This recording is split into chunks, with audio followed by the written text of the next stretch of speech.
Genesis 3. Now the serpent was more crafty than any other beast of the field that the Lord God had made. He said to the woman, "Did God actually say, 'You shall not eat of any tree in the garden'?"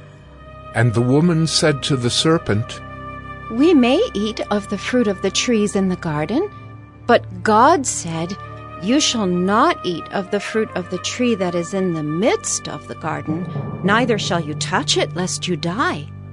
But the serpent said to the woman, "You will not surely die, for God knows that when you eat of it, your eyes will be opened, and you will be like God, knowing good and evil." So when the woman saw that the tree was good for food, and that it was a delight to the eyes, and that the tree was to be desired to make one wise, she took of its fruit and ate.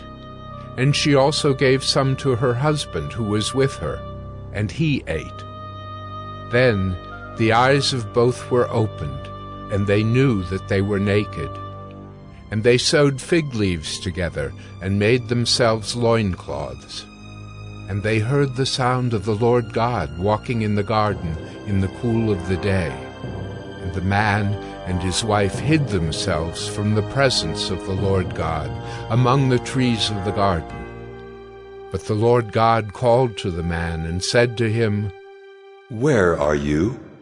And he said, "I heard the sound of you in the garden, and I was afraid, because I was naked, and I hid myself." He said, "Who told you that you were naked? Have you eaten of the tree of which I commanded you not to eat?" The man said, "The woman whom you gave to be with me, she gave me fruit of the tree, and I ate." Then the Lord God said to the woman, "What is this that you have done?" The woman said, "The serpent deceived me, and I ate." The Lord God said to the serpent, "Because you have done this, cursed are you above all livestock, and above all beasts of the field.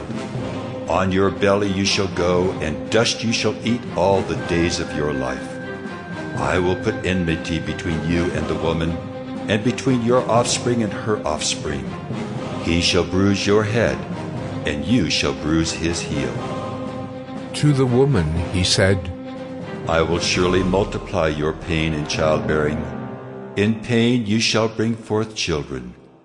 Your desire shall be for your husband, and he shall rule over you."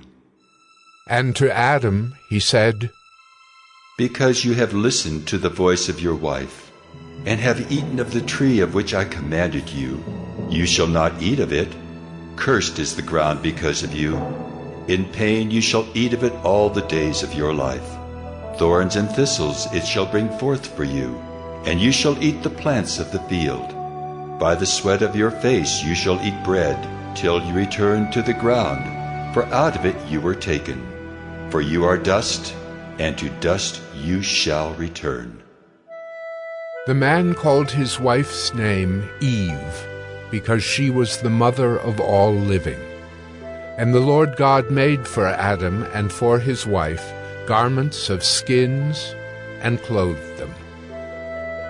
Then the Lord God said, "Behold, the man has become like one of us in knowing good and evil. Now, lest he reach out his hand and take also of the tree of life and eat, and live forever."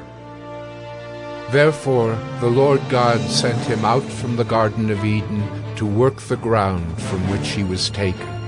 He drove out the man, and at the east of the Garden of Eden he placed the cherubim and a flaming sword that turned every way to guard the way to the tree of life.